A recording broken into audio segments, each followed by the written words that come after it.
En 2024, la Pyramenta en était à sa 38e édition. Voici ce qu'il s'est alors passé en course. Dès le premier jour en tête, quelques équipes ont montré leur attachement à accrocher une mythique Pyramenta à leur palmarès. En élite homme, les belles paires Gachet-Bombardion, Magnini-Antonioli et Jacquemot-Hermann vont être les équipes en vue.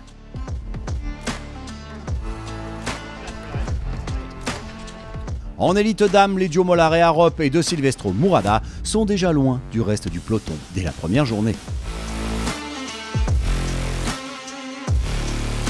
Chaque année est très différente, tant en termes de compétition sportive entre les 200 binômes engagés chaque année qu'en termes de conditions météo. Une seule chose ne bouge pas, la magnificence des lieux.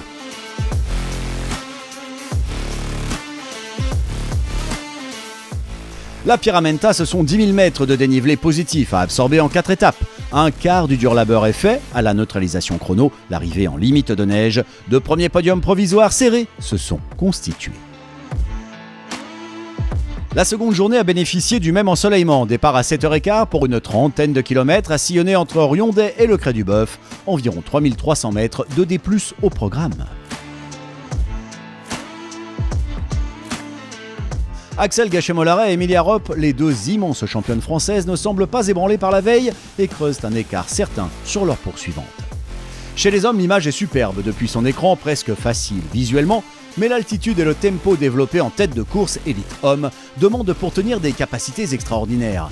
Les Beaufortins Xavier Gachet et William Bombardion sont au contact de la paire Robert Antonioli, Davide Magnini. Matteo Jacquemot et Jacob Hermann sont toujours là, attendant leur heure pour monter peut-être plus haut sur le podium. Le ski alpinisme façon Pyramenta, pour celles et ceux qui la découvrent, c'est une succession de montées raides à souhait qui font chauffer les cuisses, suivies de grandes descentes en pleine nature qui font chauffer les cuisses. Une victoire d'étape pour les locaux Gachet et Bombardion qui reprennent leur retard, une légère avance de 12 secondes, comme un coup de tonnerre pour Emilie Arop et Axel Mollare qui se montrent déjà presque intouchables.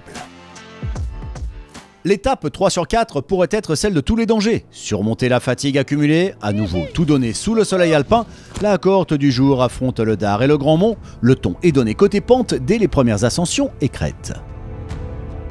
En élite homme, il semble que cette étape soit celle de Hermann et Jacquemot.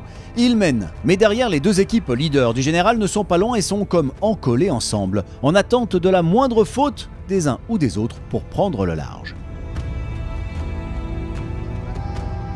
Chez les dames, il y a comme un doux parfum de bis repetita et de grand chelem dans l'air. La troisième journée sur 4 est pour la paire franco-autrichienne Matteo Jacquemot et Jacob Hermann. Ces deux ont couru ici avec l'ultra-terrestre Kilian Jornet. Au classement dames, Gachet-Mollare et Arop surclassent la concurrence. Chez les hommes, 27 petites secondes entre les Français Gachet-Bombardion et les Italiens Magnini-Antonioli. La dernière étape s'annonce périlleuse pour ces deux collectifs de sportifs. Le dénouement va se jouer en public, dans le tintement des cloches et la chorale d'un public monté aux aurores, supporter les aventuriers de la Pyramenta 2024.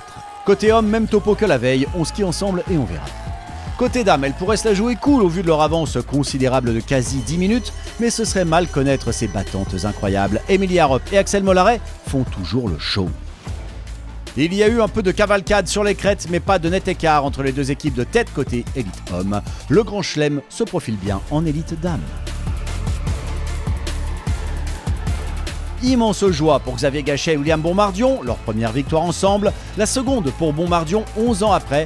Énorme joie pour ses deux amis de toujours. Un podium encore plus particulier pour Xavier Gachet car son épouse Axel Gachet-Mollare est aussi victorieuse ici avec Emilie Arop. Une belle bande de copains qui franchissent la ligne officielle ensemble, main dans la main.